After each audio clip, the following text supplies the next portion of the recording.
Okay, this is ugly. So we got the oil pan changed out the other day along with remain seal and gasket. Hopefully that's one oil leak gone, but if you can tell, I did wipe this pan off after tightening up all these bolts because they were all finger tight. And right there we got oil transmission fluid,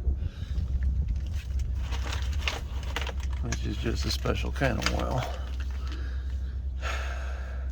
So it's still leaking.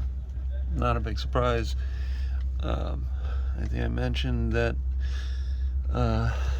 the skid plate under this pan was pushed upward with a good bend in it, so it was contacting this pan, and I have a feeling that it kind of smushed the pan up some and probably distorted the gasket some, and lack of maintenance, etc., etc.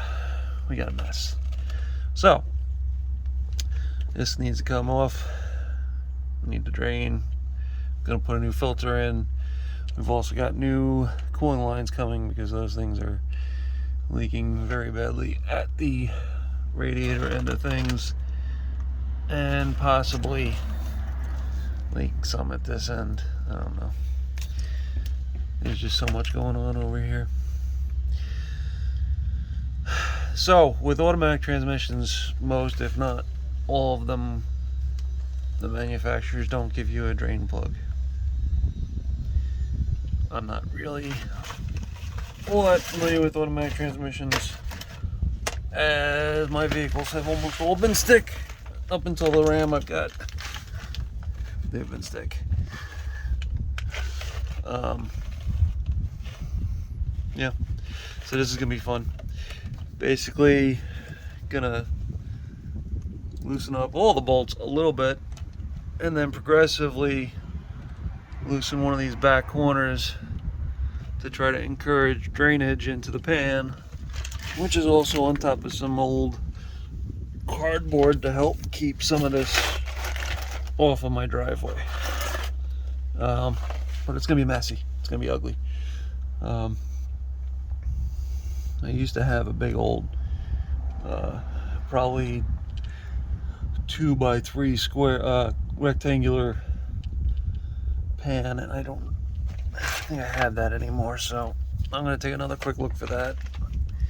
If I can find it, great. Otherwise, I anticipate a lot of cleanup. But yeah, the idea is get that pan off, clean it up thoroughly because it's disgusting. Clean the gasket surface carefully. It's probably aluminum.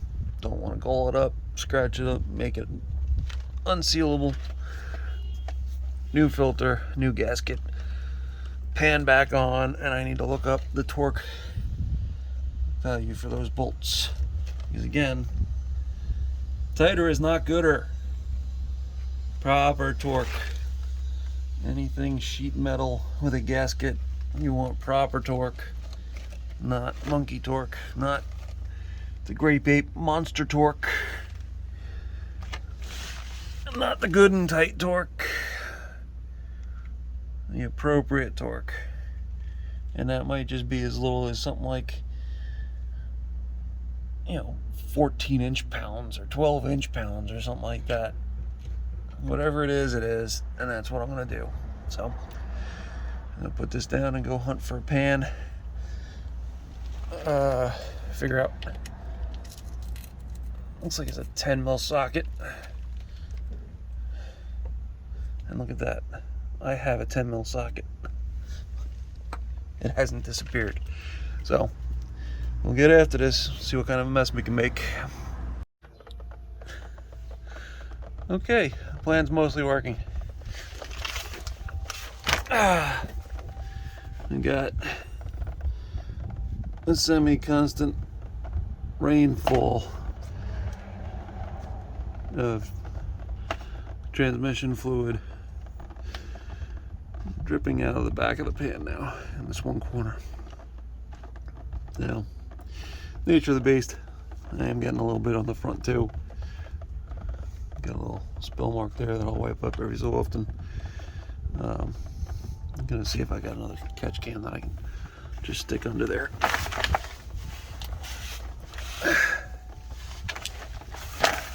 But for the most part, it's working. We've got the front end up on ramps, so, and we've got the transmission kind of hanging in the breeze on a jack stand, so the drivetrain is definitely leaning down at the rear end, so that's helping facilitate this a bit.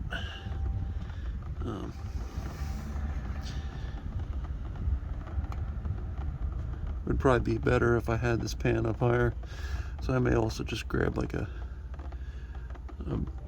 bucket to stick that on top of. Get it closer so it's not dripping as far and not spattering as much. But yeah, this will take a while. I'm not going to rush it, because if I do, guaranteed I'll get the pan loose. I'll be juggling hands. I don't have anybody helping me right now, and I'm going to end up dropping the pan and just making a bigger mess. So I am perfectly content to let that drip for a while. I am in no hurry. This thing is not moving today. It's not moving tomorrow. It's not moving next weekend. So if it sits without transmission fluid in it for a week, that's not the worst thing. So I'm gonna go get some stuff to make this a little cleaner. Okay, we cut down on the drips and the splatters. Got an extra can for that one drip that was coming out. So we'll let that run for a while. Heck, I might even leave that pan sitting there for the week. It's up high enough. I don't really think it's be a problem. Most likely that'll all come out this afternoon after I do some ferrying of the kids around. I'll come back out here and hopefully that pan will be mostly dripped out. Now, it's a pan. There's still going to be oil in there. I am under no illusion that this is going to magically make it to where there's going to be no mess. That is a total nonsensical idea. But the way I've got it now, I can probably get the remaining bolts out of that pan with that can under it, that drain pan under it, and just hold on to that and let the whole thing down. Just pull that bucket out from underneath and get it from there. And maybe I'll even get some assistance from one of my boys. We'll see. But I'm gonna grab those bolts, clean them up a little bit, put them somewhere safe, and yeah, move on from there for now. Okay, so I cheated. I got a bigger tub. It was just getting to be a really long process of dripping, and I decided I didn't want to wait anymore. Possible storms rolling in this evening, so I wanted to get this thing down and then close back up. So the cover is off, or the pan is off, gasket's off. There's a bolt in that tub because that's just the way things work. I'll fish it out with a magnet in a little bit here. Now I gotta get that filter off of there.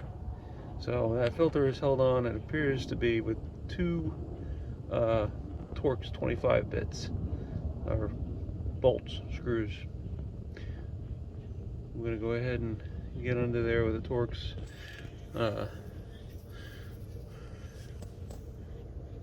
Torx adapter on my ratchet, because they're too tight for a Torx screwdriver. I'll pop them loose with this, and then I'll probably finish them off with the screwdriver. So I'm gonna get after that, drop that filter down, clean things up a little. Alright, I got my running around done, and I'm back. Transmission's been dripping empty, and I'm getting ready to start putting things back together here. So I looked up in the service manual. We got our new filter here. So this is an O-ring. Manual doesn't say anything about it, but I will put a little bit of lubricant, a little bit of transmission fluid on that O-ring before I try to squeeze it in there. These two holes go over.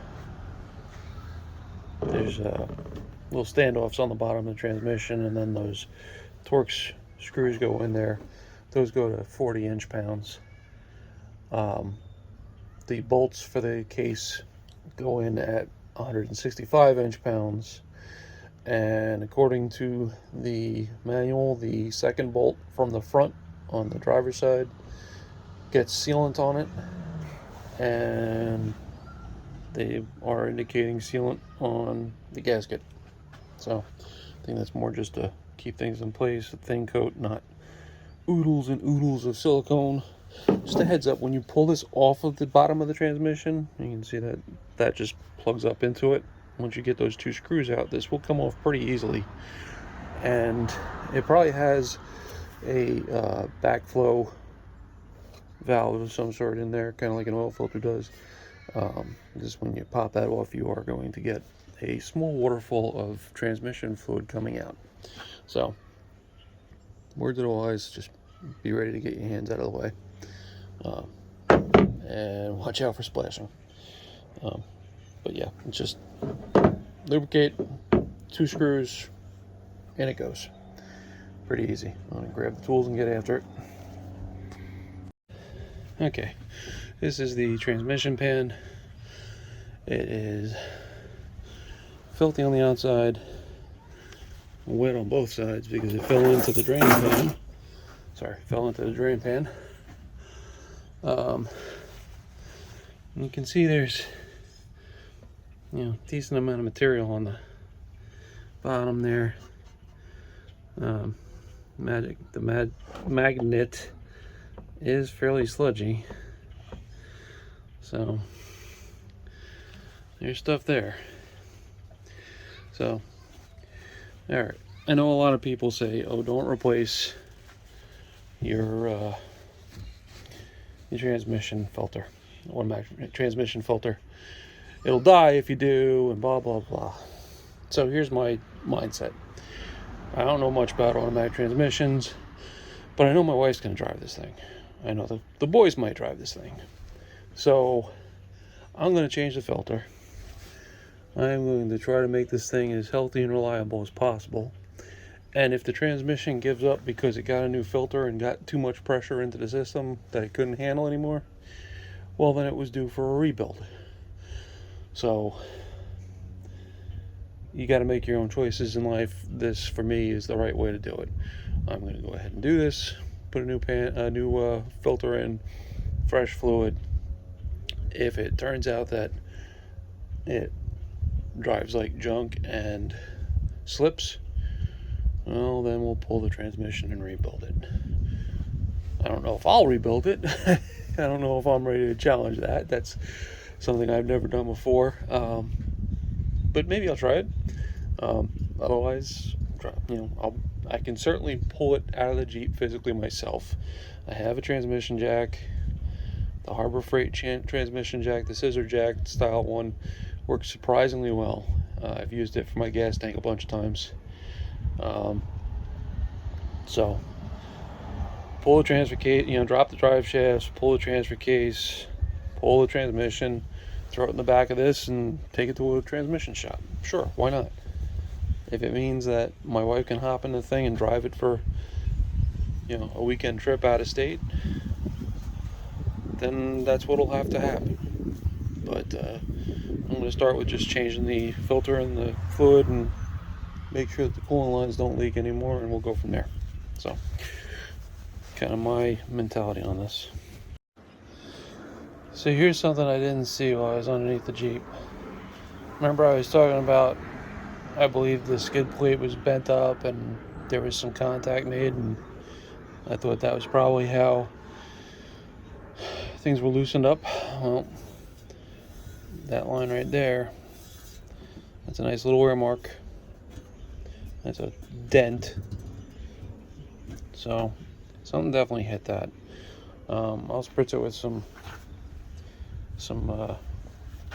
Ralph can paint just to cover it up so it doesn't rust any quicker. And I'll also check for straightness on the edge of the pan, the rail of the pan. I don't really think there's anything too terribly out of shape though, so I think it'll be fine. But just goes to show, you can see that pronounced dent right there. It's not getting into anything in the inside, so it should be fine. If it was all the way through, then obviously we'd need a pan, but the paint didn't even crackle on the inside, so we're good. And just got some grime on there now for my fingertip. My freshly cleaned pan. Alright, back at it. Okay, the birds are taking over, so I'm sorry about the background noise, but gasket's in place, ready to go. We got sealant on one bolt for position number 5 in the owner's manual or maintenance service manual. These bolts are pretty much cleaned up. Get that hair out of there. I guess when you're graybeard wheeling, there's going to be graybeard hairs floating around, huh? Alright, so everything's cleaned up. Made sure there was no material left over in here. I'm going to go ahead and get this pan up and under there. And I know I mentioned I was going to spray that dent. I'll do that once it's in the Jeep. Weather's starting to look like it might be coming in, so I want to get this sealed up and ready to go before anything happens with the weather. So 165 inch-pounds on these bolts. The one sealed one, position 5, which under the transmission facing forward, it's the driver's side of the transmission, the second bolt from the front. Alright, so I'm going to start a handful of these, get the pan in place straight, ready to go, and then I'll come back and grab that bolt with the goop on it so that I don't get it all dirty. I'm going to bring a rag with some brake cleaner on it under there with me just in case I need a last minute wipe of the rail. I don't want any transmission fluid between this gasket and the rail itself. Nice clean surface for the mating. Hopefully we won't have any leaks. The gasket surface is nice and flat, so we should be fine there. Okay, remember I mentioned I cheated and got a new drain pan that was bigger so I could do this job easier. Yeah, that pan was brand spanking new a couple hours ago from the store, and all that crud in the bottom, well, I'm going to say some of the deposit is probably washed off the bottom of that pan because it did land in there and soak for a bit. So I'm sure some of it's from the outside, but I'm going to bet a good bit of that's from inside that transmission. So I may live to regret changing the filter, but realistically the thing was dripping and leaking so much that yeah, the pan had to come off. So it is what it is. If the transmission acts funky after this, then so be it. It was due. I got a new toy. So again, I don't really know anything about this engine. Yeah,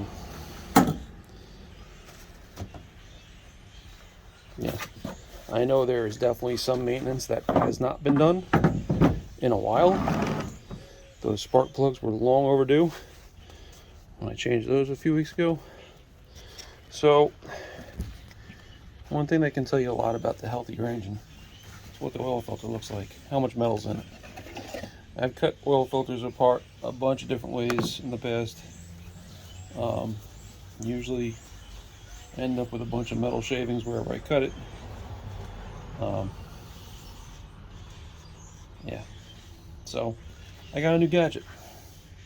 It's basically like a can opener or one of those pipe cutters. It's got a little rotary cutter blade here, a couple bearing surfaces, and T-handle over here, knob. And you just kind of crank down on the filter, rotate it until it's cut all the way through, and then you can open it up with no additional shavings being added into the mix, so you can get a real idea of what happened. Not a mistaken bunch of additional nonsense that you added in the process of getting to the juicy center of your Tootsie Roll oil filter. So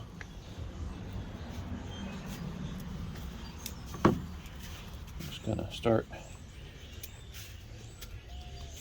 running this through here, and what'll happen is it should cut the surface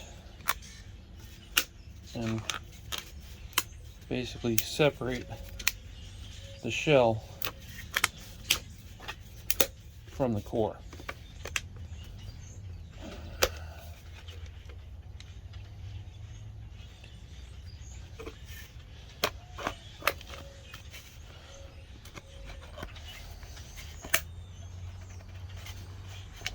Looks like we almost have it. Sorry, I'm coming out of the picture a lot here.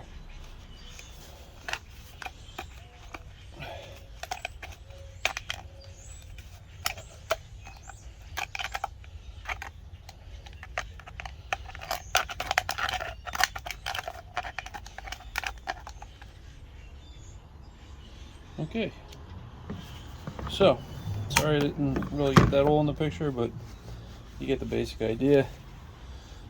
So get some paint shavings in there, but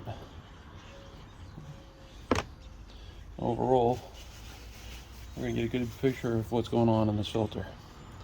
That edge is gonna be sharp, so careful with that. So this core is your filter material, and it's just like that air filter I was showing before.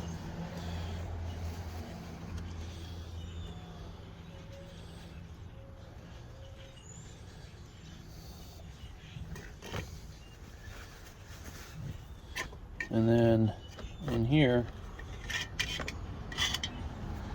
we've got that backflow valve that everybody says, oh, the Frams are horrible and the backflow valve doesn't work, and then it'll end up killing your engine because the top end will be starved for oil for the first 30 seconds of every startup and all that other nonsense.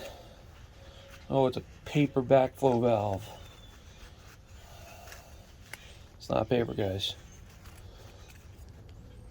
Works just fine. See that? Perfectly functional. Nice heavy duty spring in there. So the frame bashing really should stop. They work. They work just fine. That would fit in the back side of the filter. Alright, let me get some of this stuff out of the way and get into that paper a little bit better.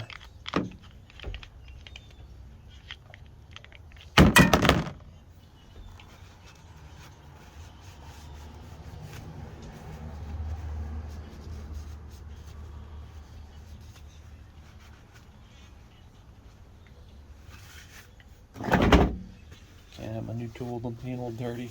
I don't know why it's bright red. Whatever. Alright. See if we can get in here and get some of this filter material accessible.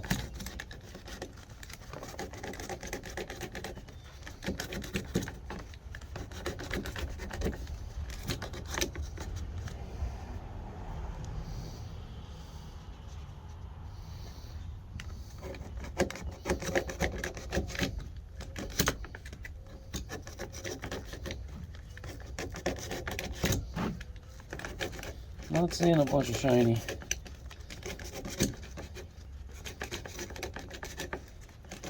Just giving it the visual. So far I think we're okay. But I want to get to where I can actually spread this material out a little bit and get a better look at it.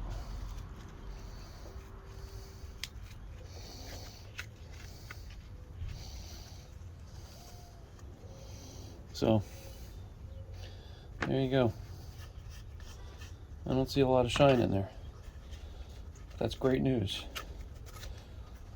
I don't see shine, which means I don't see metal. So, either it was in one of the previous filters that has been changed out of this thing already, or we got a decently healthy engine, right? So, I think I've gotten sloppy enough. You get the point. If there was a bunch of metal in the oil, it wouldn't just be in one part of the filter. I mean, I'm sure if I was some professional drag racing mechanic tearing engines down between every heat, I'd get through this whole thing and like really get it up in bright light and question everything, but I'm not. I'm just a Jeeper tearing into a fresh purchase of a very old Jeep. No, I shouldn't say very old. It's not like it's a MB or CJ2A or whatever. I'm going to pour this oil out of this. Just want to get a look at it as I'm pouring it. One last shot to see any metal flake or anything in there. And I'll check the bottom of it once it's drained.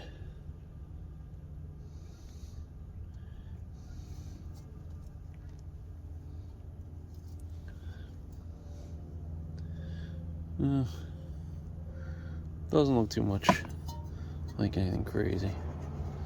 Yeah. There's some dirt in there. It's the filter. But it looks like dirt. Looks like carbon, honestly. So I think the engine is okay. I think we're gonna be all right. 184-ish thousand miles.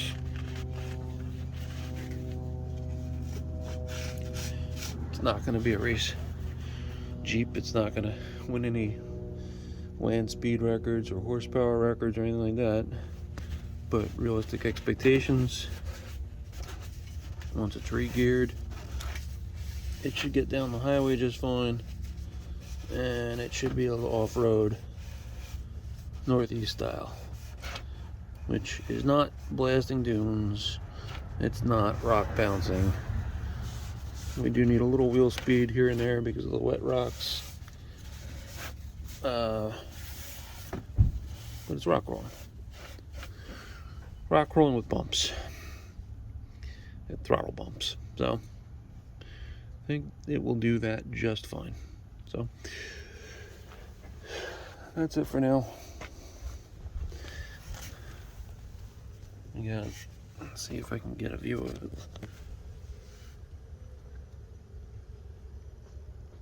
There we go. Transmission pan back up in there. Sealed up.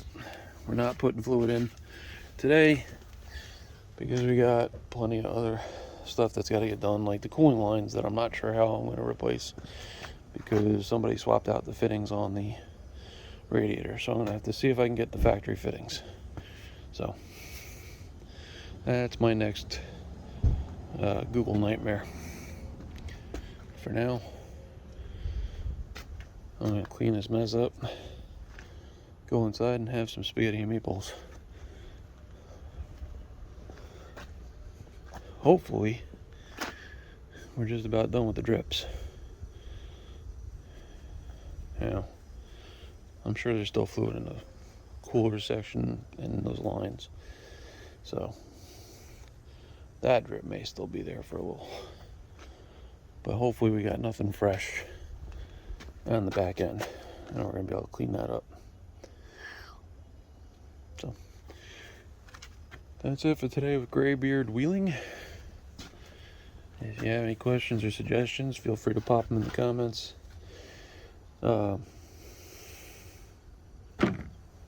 Otherwise, have a great day.